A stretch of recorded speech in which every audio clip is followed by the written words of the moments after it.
position that we see on the board right now seems really good for white.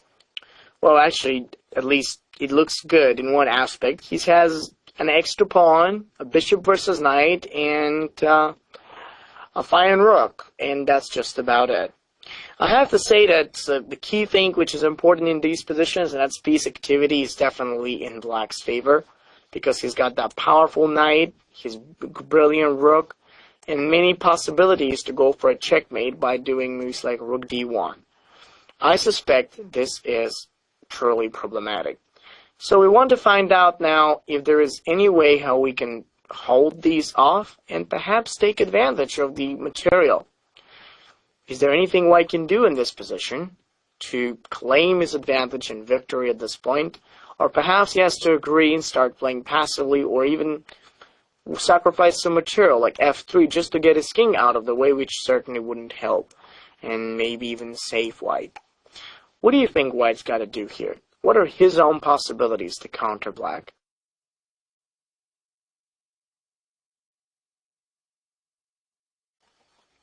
In such a position, we just need to think about motives. And I'd love to see how this king stands so badly in the edge of the board. We get to realize that with no squares where to go, we only need to give a check. I like thinking about motives. The king may easily get mated from the d7. If the knight takes the rook, bishop d7 certainly ends the game. But what's most interesting is that if, in this position, rook to d5 happens, rook takes d5, and edicts to d5 wouldn't help, as now bishop d7 is brilliant. King g4, d6, or even bishop c6, the king will have to go back, but then by the time he goes back, we can simply advance the pawn and promote it into queen. It's pretty terrible to say that for black, but really rook d5 does the job. The only way for black to defend and try to survive here is through a check on e2, but at the king h1, rook takes d5, and pawn takes d5, the king is still in a bad zone, and white's up to advance the pawn.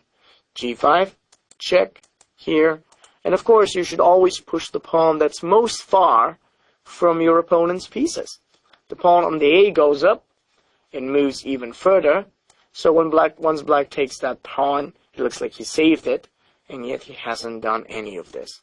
With the move a7, we just force that knight to move down once more. We promote into queen. He takes it. He thinks he's winning until the moment when we play bishop c6. And now the checkmate is inevitable. Even if he pushes the pawn to offer a flight square, the checkmate goes from the opposite side. This, however, is just one small part of what can happen after rook d5.